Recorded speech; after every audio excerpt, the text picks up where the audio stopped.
Is it really working? Maybe. No data. Okay, this fucking thing. God damn it.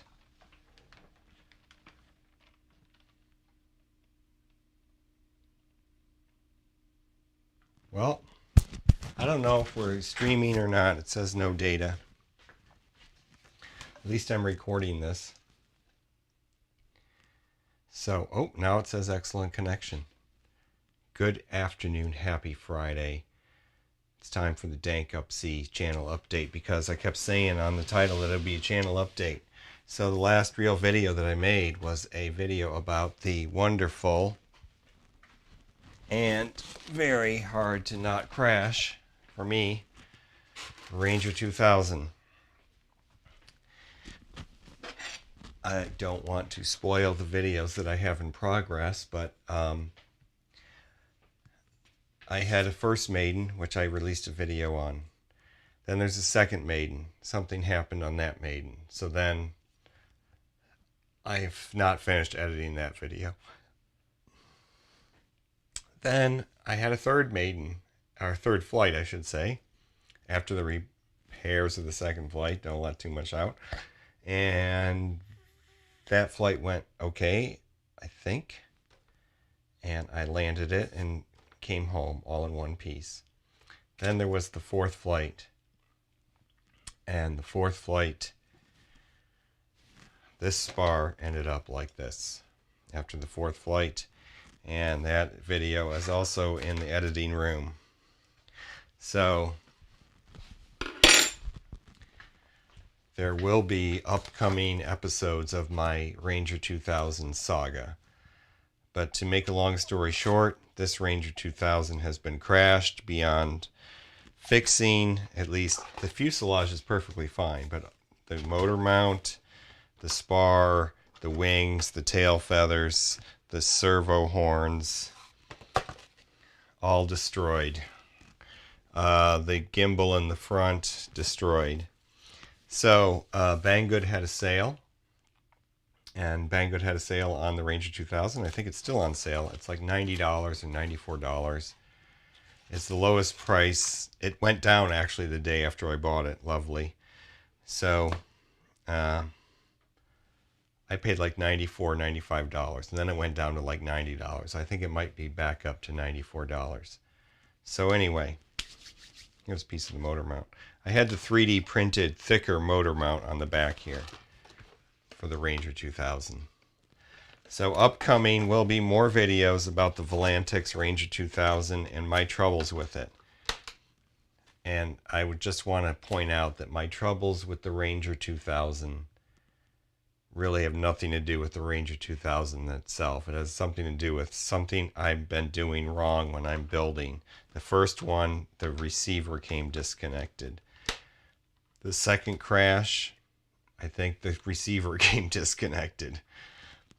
That might have been the second crash. The first crash, I don't remember. But having the receiver connected through this connection here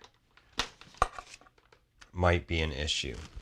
Having the receiver, which was an R9, out on the wing, and having this connection with a servo connector might not be the best, or I might have to make sure I have high quality pins and things when I build it, which I thought I did. I used the stuff from Palulu.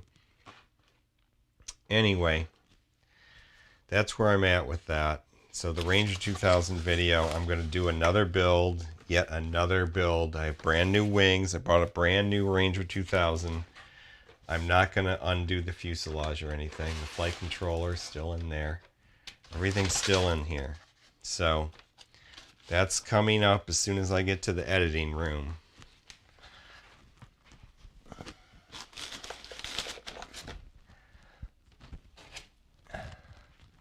I'm also planning on, I don't think I'll be able to get this all in shot, but I'm also planning on doing some videos on this very fun plane that I built. It's based on a Flight Test Explorer, but the fuselage section has been modified and it has a carbon boom. I made some 3D printed parts for the tail feathers.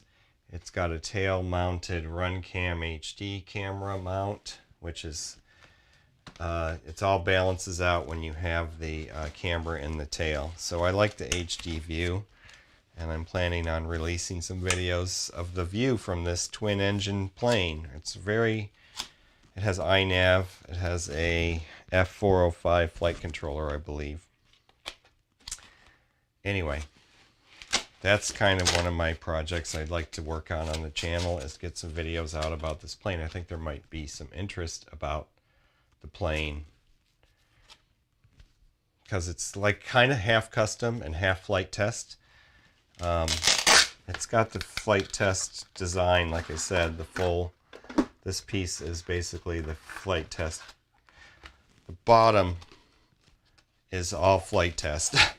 It's just that the fuselage isn't as tall, this dimension here. And so the bottom half of the fuselage is the flight test design. And the top half is just leveled off and shrunken down, because we don't need to have the rear facing motor because we have a twin tractor. And I also designed the motor mounts underneath there, and I also have some drawings to share where the servo locations go. So yeah, that's coming up. Editing room, folks, editing room. All the videos there. I've already got all the video. I've got the video of the build. I have the video of many flights with that, and it flies. It does auto launch. It's a good flying plane. Not so much in manual mode, but in air mode, and it's a handful in manual mode. It's a handful, but it's good flying fun. It's good to train your fingers on the sticks. So, okay, back to the project at hand here. That's my basic channel update. I have fallen off the wagon of being a YouTuber. I'm not really a YouTuber professionally, of course. I have a real job in the outside of the YouTube, because I only have like, what, 10 times 7 subscribers. Thank you, all you people that have subscribed. But we're going to do, so back to this. I saw that DankRC did a video just like a week ago. He released a video about his portable case power station for being out in the field. And I had been planning this thing and had already acquired several of the parts when I saw that video. So I thought, I can do some stuff on this channel about that video. So about a remote charging system. I also recently got a used Honda Odyssey 2005 van. I've taken all the seats out, and I'm making it into my RC outing vehicle. I have another vehicle to drive around town and stuff, and I also have a Jeep 4-wheel drive, so I can just take this van, strip the insides. This is the mock-up of what I'm just going to set inside the back of the Jeep for Honda Odyssey for now. And I'm going to build something more appropriate to actually customize to fit inside the Odyssey. But I've never done anything like this, making a solar power generator battery setup by myself. I have done a grid tie solar systems with people. I've installed some in the past, but I didn't design them. I did program a couple solar controllers from Outback, an Outback 60 amp and an Outback 80 amp. Those are very high-end solar controllers. So I'm aware of a little bit of how this stuff works, but I never sat down and did like a whole design, which is what this is, from scratch. I know that looks totally complicated and outrageous, but totally from scratch design. Of course, after watching 200 videos on van life and stuff, I somehow got into this because I just had a battery. So I have this battery, right? I got this battery, and all I did was have an XT60 connected to it to plug in my charger. That's how I started. So this is a Marine deep cycle lead acid not sealed or anything. Cheapo battery. This thing is like $100 counting the core charge. So I just used to clip on I have some cables with an XT60 at the end and alligator clips, and I clipped them onto these terminals, and I plugged into my ISDT charger, or Andy's ISDT charger, and charge batteries if we need to in the field. But what I want is something in the van that I can take out of the van if necessary, that holds the battery, right now just one battery, that allows me to power chargers, power USB ports, which are up here, power a 12-volt port, which is right here, and power the chargers. So off of this circuit breaker here, circuit breaker block, fuse block, that's what that is, excuse me. So this is what I've designed, and the way I've been building it and then creating these wires. So I bought some tools. Also, I bought the crimper tool with the hammer. This is what you use to make to put the ring terminals at the end here. Here there's ring terminals inside of here. Then in the back, there are the two bus bar blocks. Those have ring terminals at the ends of these wires. These are Anderson connectors. So this way I can just connect the battery and and change out the battery if I need to. So this whole thing, whoa, don't break that. It's solid steel, so it's really not going anywhere. You bang the shit out of it with your hammer anyway when you make these. So on the first live stream I did about this, I started my way back. Started my way from the battery up. So I cut these and crimped on the ring terminals here for the battery connection. And so these will just stay on the battery until this battery is cooked. So this battery will probably only last about a year. And so if you did 10 years, you spend $1,000 because you're going to, well, not quite, because you're always going to have a core after that. But the initial charge is going to be $100. And assuming not inflation or anything, you're going to spend $100 every year, or $80 to $90 every year after that for the battery. You'll bring in the core, you'll get the...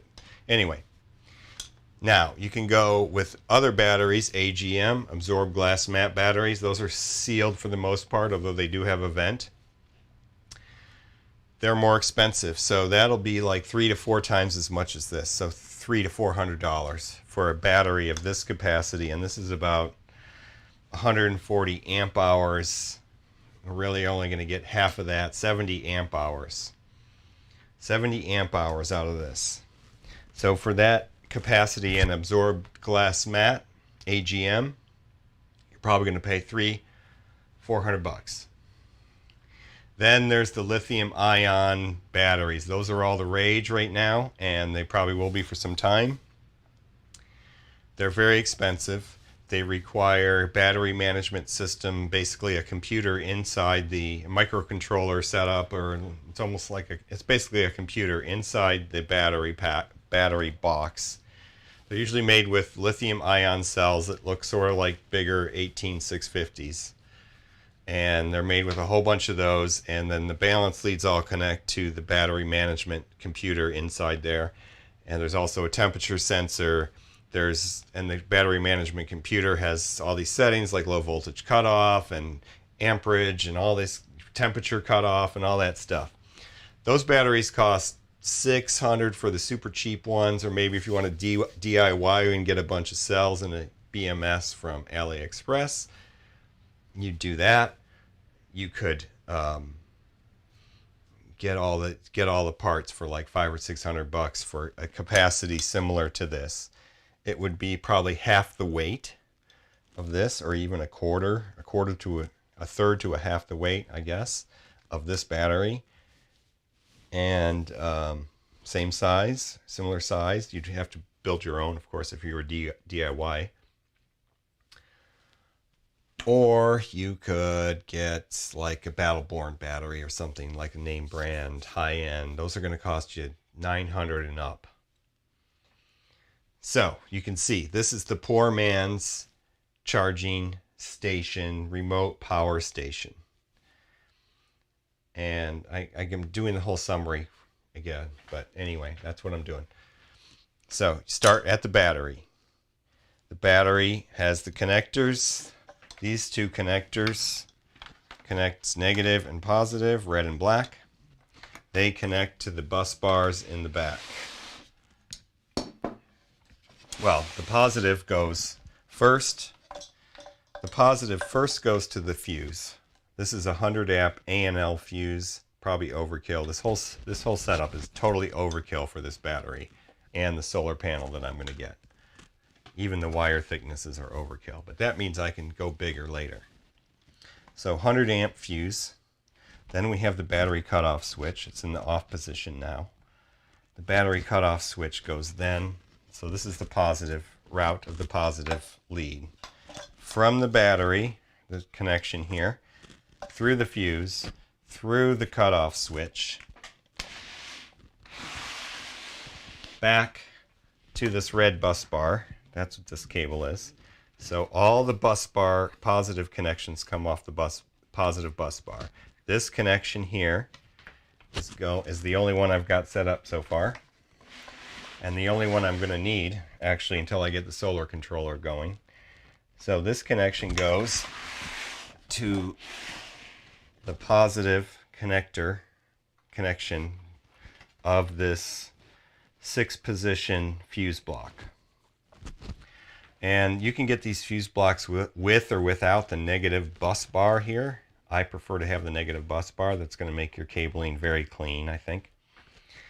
So, and they also come with more positions.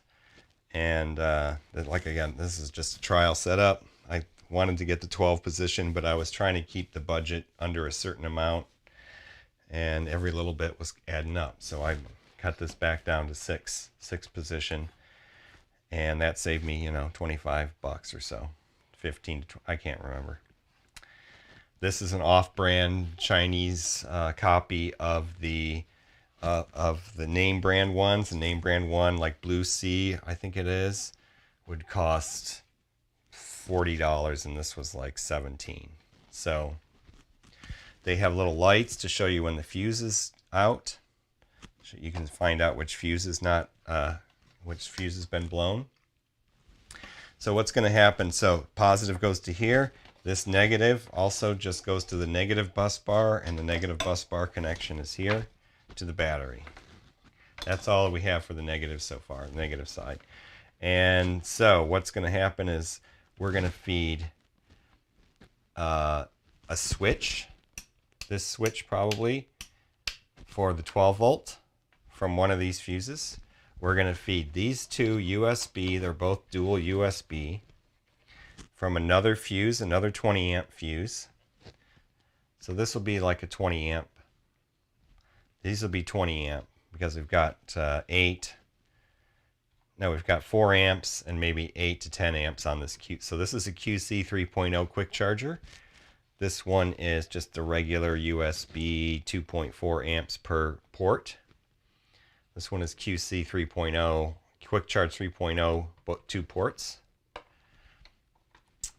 And it also has a voltmeter in the middle. So these two will go to from a fuse to this switch that will turn these on. This switch will go from a fuse to this switch to this. How that works is in the back of the switch panel. Oh, there we go. In the back of the switch panel, the negative is just for the lights. So we're going to connect this to a negative bus bar connection. There's also little screws inside there to connect to. So we're going to have a spade bit go to the negative from this that connects all the negatives together. The only thing you need the negative for in this switch panel is for the little blue lights on each switch. So if you don't want the little blue lights, you don't need this wire.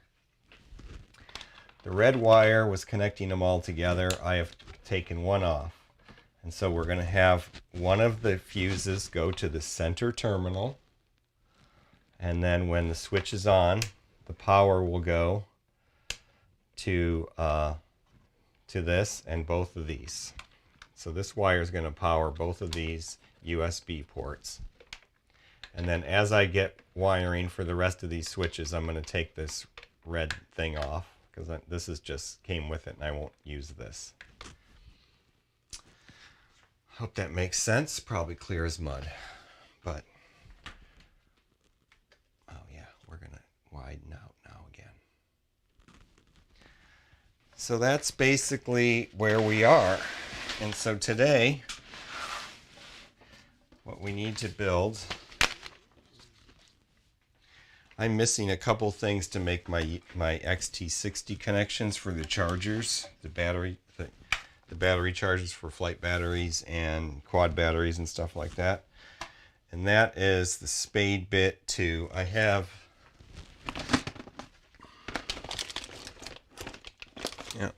the red size. This is for the 20 gauge wire. And of course I also have the 20 gauge wire. This is probably 20 gauge wire back here. So this red and black pair of 20 gauge is what I'm going to use to wire the USB, the 12 volt lighter socket ports through these switches from this fuse block. That's what this cable's for. And the spade bits are for this side. And I need the other kind of connectors, the flat connectors. Can't remember what they're called. Maybe they're called spade and this is called a fork. I don't know. So I am still missing a few connectors, but I think I can make all the connections with the crimper, because in one of these boxes came, not this one. So this is the box that the two of the three round things came with. By the way, this had a third. The way this came was with, got it on Amazon, and it has this like plate, but I'm deciding not to use the plate. I don't need the plate. It's screwed in from the back side. And the third port was this switch, and it doesn't have a negative because it doesn't have a light, but I don't need the switch. It also comes with a fused connection here. So we could almost use this to the fuse box, but we have a fuse box, so we don't need this. But this has a spade bit. So I'm going to cut this off if it reaches, and crimp on it. And it comes with other spade bits. Oh, never mind. I'm just going to use these spade bits. And I'm hoping that these are the right size for the 20 gauge wire. But they're blue. Usually they color coded, so the blue ones are for bigger. I don't remember what the blue size is for, but I'm hoping the 20 gauge wire will work with it. So that's what we're going to do today. So we don't need this. We don't need these other cables that came with it. We don't even need this black wire. Actually, we could use this black wire.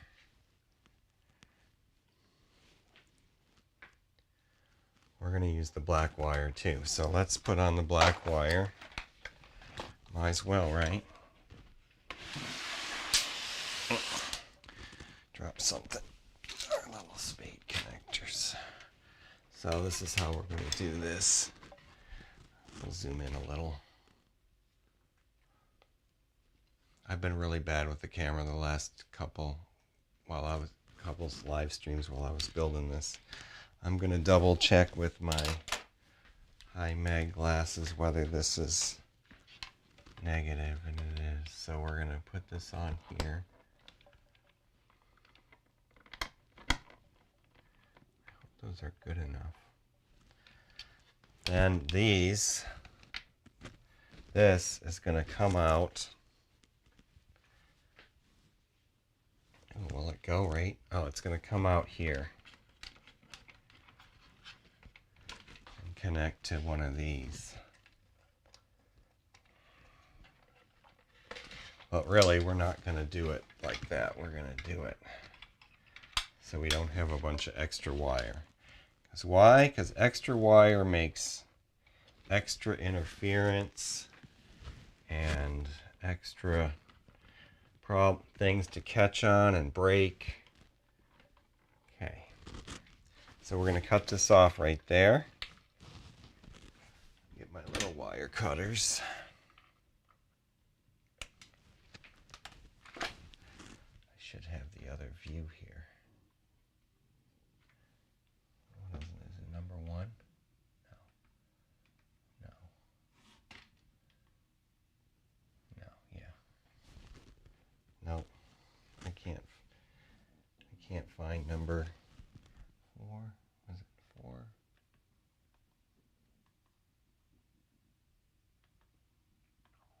Nope. Oh, there. Okay. We can switch back and forth. So, I'm cutting this off, so now I'm going to strip it with our, I think it's 20, but we'll start with 16. Oh, 16 worked.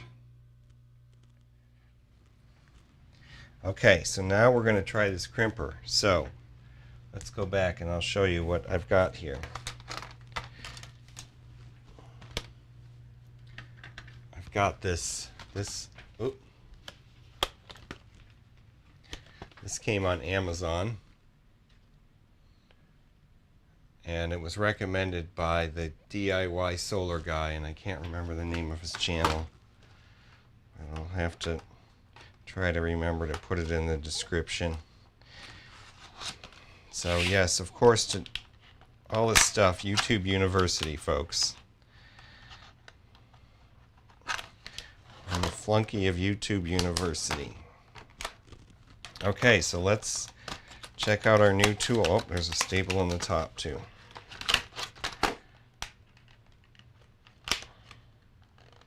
Never used before.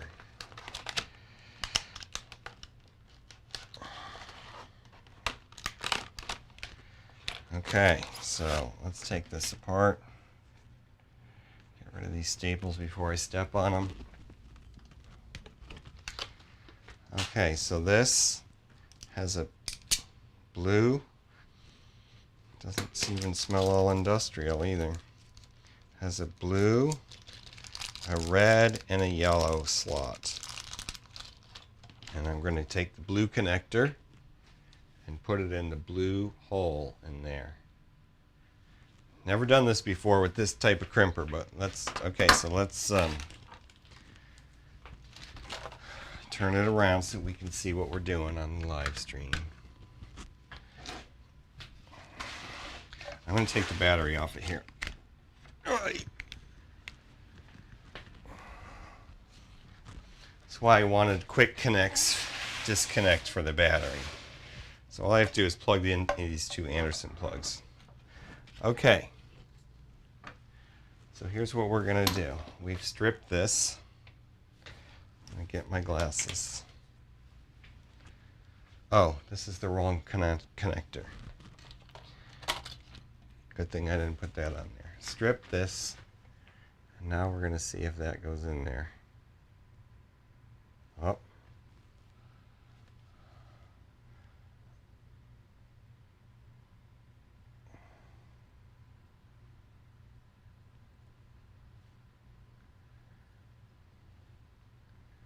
Can't tell. I don't think it's going in.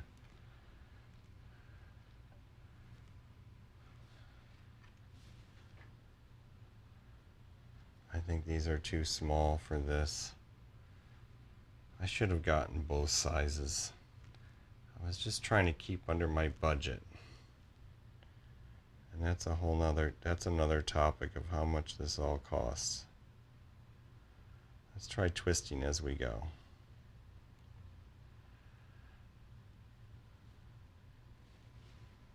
Well, can't get it in. That's what she said. Okay, so I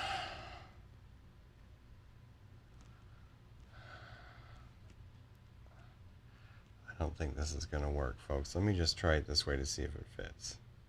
Yeah, it fits in there. Oh, no. A couple of the strands came out. And that we don't want.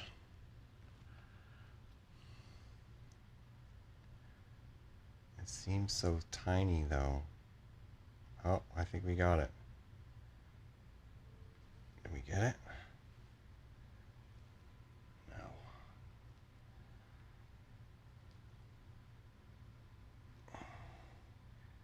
No, because this thing constrains it too much.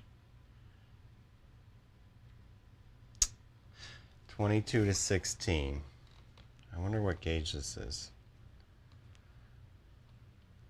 It seems like it's 16. But it doesn't say. And it does fit in there.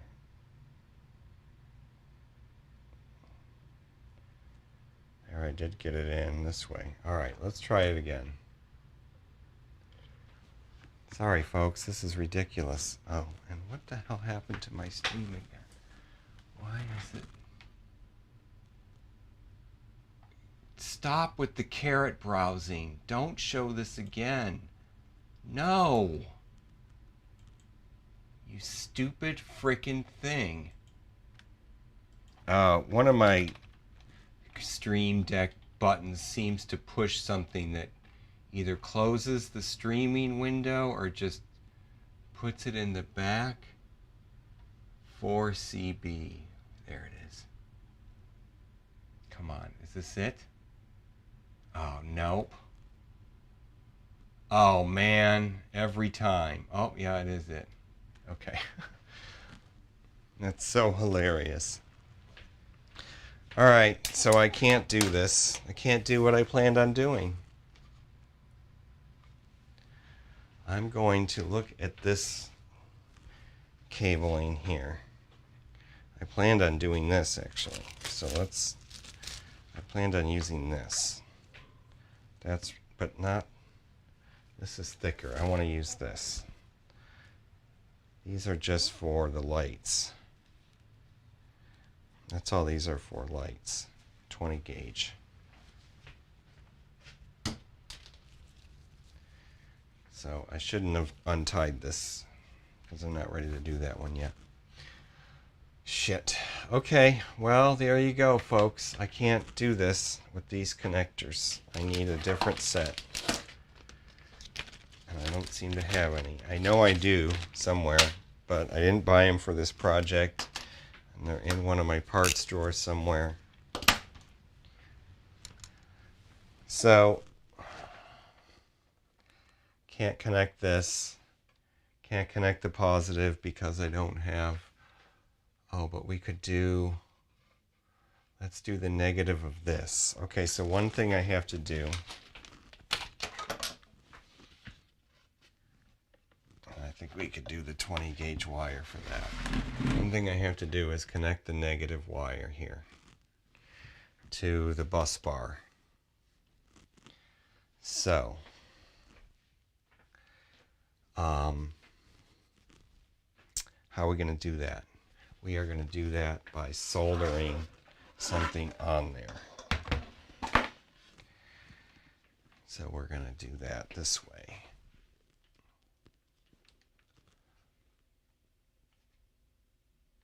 Zoom in a little.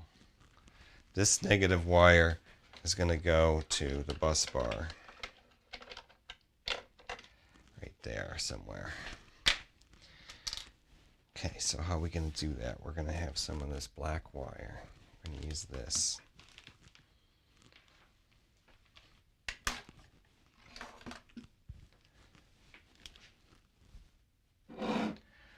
And then I'll probably have to end the stream until I get the right parts going, because this is sad. It's kind of sad that I don't know what don't have the right stuff. I could use this.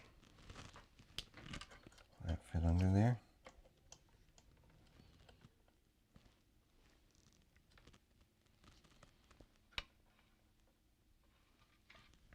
That way it's already crimped. I don't have to worry about crimping. Let's see how that fits on here. Happened to my little screwdriver. Crap. Ah. Okay. I wonder if you can see. We're working right here. And this little bus bar has these little screws for smaller things. So I was thinking using that. Going this way with it.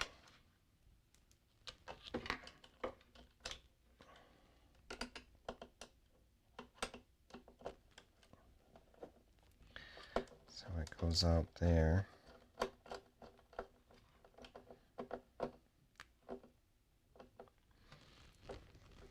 Do it like that. We'll have to probably move that once we want any extra. So we're going to cut it off about right like that. Can you see what I'm doing? I'm going to cut this to length. Then I'm going to tin it. Then I'm going to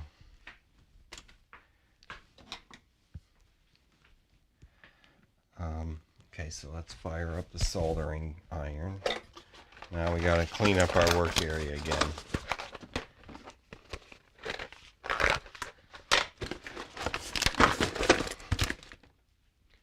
Ooh, did somebody say something on the chat? Hi, chat people. Yeah, somebody did, I think. I'm going to try to read the chat, folks. No, there's nothing there.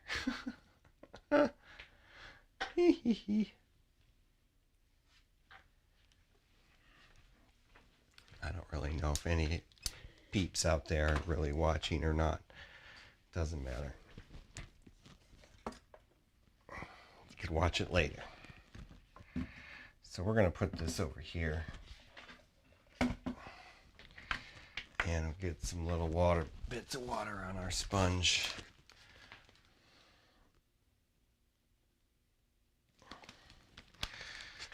Okay.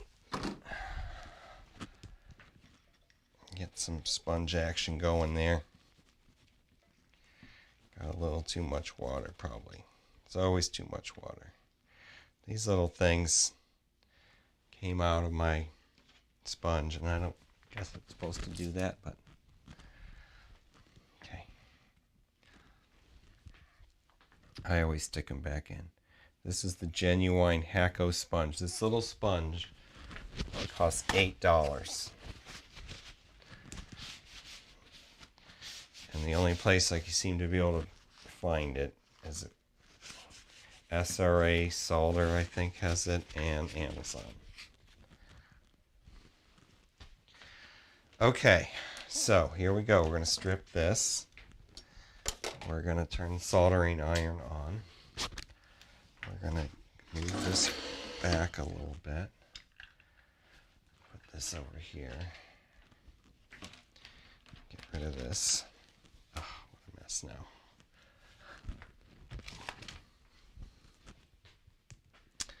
Strip this back. It went on 16.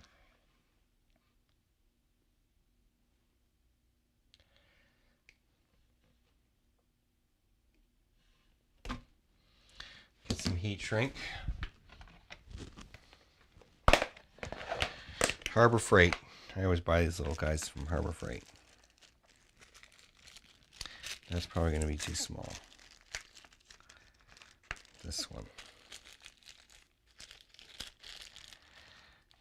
And then let's see if it goes on. This one's tinned up.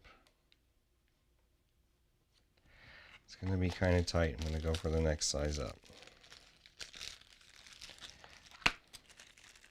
And the next size up is think this size. So we're going to do this size. Cut a piece about that long. Let's put it on here. Put this back in there. And the soldering iron is heated up, so let's tin this. I could have left this off and made my life a little easier.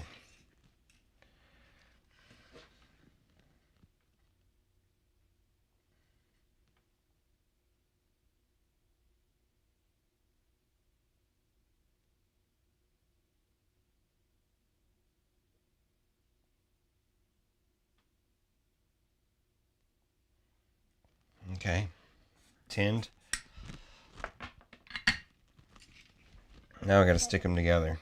How are we going to do that? Very carefully. Let's re-tin this one too.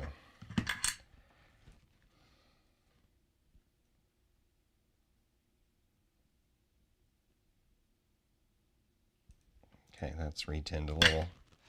Now, how we're going to do it is we're going to use a little bit of our putty. Stick a little piece of putty on there. Might be too short. Oh dear. Here's how we're going to do this. We're going to take this back off of here.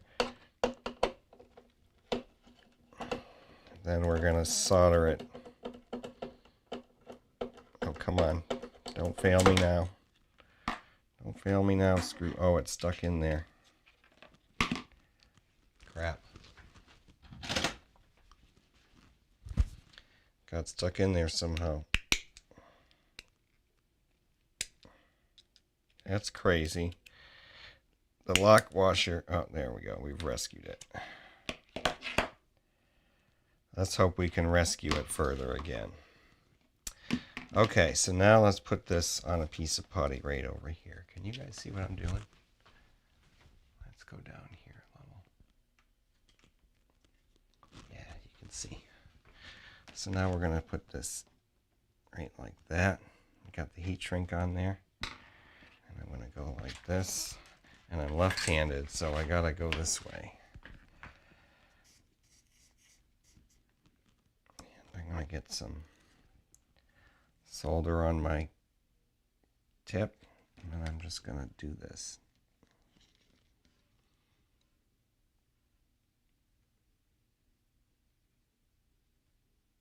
And that's it.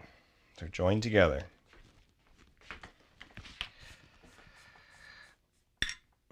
Then I'm going to take the heat shrink. Oh, that looks terrible. But it's connected. It's only for these stupid little lights on the buttons. So that's all this is for.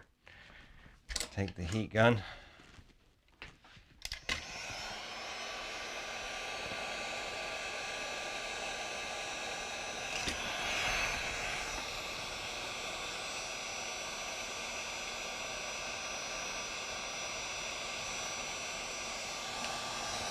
Okay, that's all we need. So we're going to set this back over onto the screw. We have messed up that screw somehow. Ouch. Doesn't matter. We're going to just press on. I think it'll go back down. I hope.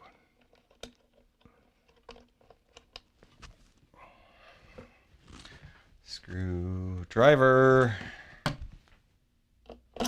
Ah! Ah! Shit.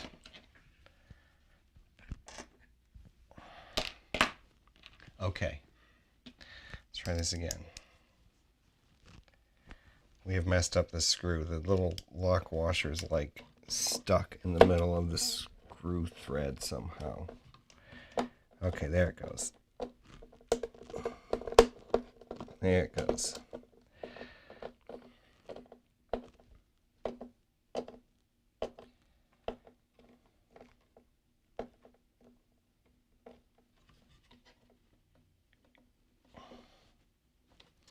So that will ground the thing for the lights. That's all we need that for. And that is how we do that. So now we turn off the solder iron and we clean our tip. Nice and clean. And put it back away. And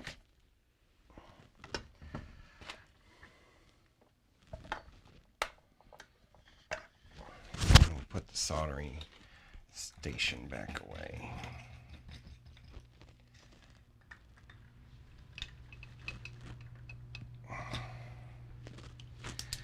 Okay. Tools. I think that might be where we have to cut this off because I do not have the proper pieces to finish putting this the USB ports. So I need a connector to crimp this wire onto the fuse block negative bus bar. I need also the spade connectors for the 20 gauge wire, and I think I need thicker wire too. The 20 gauge wire I shouldn't use for this. It's too thin. This is like 16 or something. So I think I'm going to go off to the hardware store and see what they got, because I'm not going to go on Amazon and wait another 4 days for this stuff to come. So, and here again, I'm not paying attention to what the camera's doing. So like I said, what I was working on, we need the connector for this to crimp on. That's the spade connector for 16 gauge. So I guess we're going to use like 16 gauge for these. That's what this wire is, I think. 16 gauge. So that's what we should use for the connection from the switch to the fuse block, and from the fuse block ground, that is 16 gauge here. So this is going to the fuse block ground. On this side, as you can see, if I flip the screens around, it comes out this here, and it's going to go here. Then we need another one that's going to feed the ground for these two. And we're going to need another ground for this one. And we're going to need positive for all the switches that we wire. Some of them will only need the 20 gauge wire for the lights, but the rest of them will need something bigger. So I need spade connectors, and I need the other kind of connectors, whatever they're called.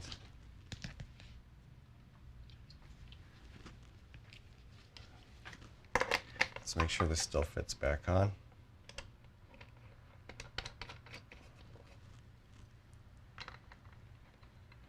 So I wonder if I can still go to the hardware store tonight. Yes, I can. So folks, let's go to the webcam. Webcam, Octoprint, everything. It's not the webcam Octoprint anymore. That's wrong.